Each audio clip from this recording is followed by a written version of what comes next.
সবরের চেয়ে কোনো প্রশস্ত নেয়ামত, প্রশস্ত রিজিক আল্লাহ তাআলা কোনো বান্দাকে দেয়নি। আমরা যেন অস্থির না হয়ে যাই, আমরা যেন আতঙ্কিত না হই। কারণ ধৈর্য এটা এমন একটা গাছ, যে গাছে সারা গায়ে কাটা কিন্তু এর ফলটা বড় মিষ্টি। ধৈর্য এমন একটা গাছ, যে গাছে সারা গায়ে কাটা কিন্তু এর ফলটা বড় সুস্বাদু। তো সেই টেস্টি ফ্রুট যদি আপনি ট্রাই করতে চান, আপনাকে ধৈর্য ধারণ করতে হবে।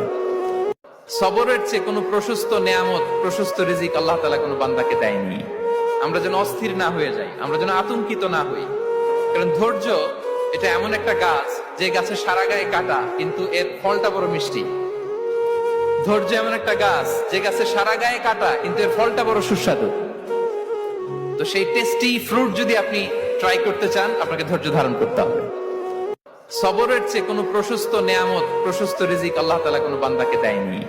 আমরা যেন অস্থির না হয়ে যাই, আমরা যেন আতঙ্কিত না হই।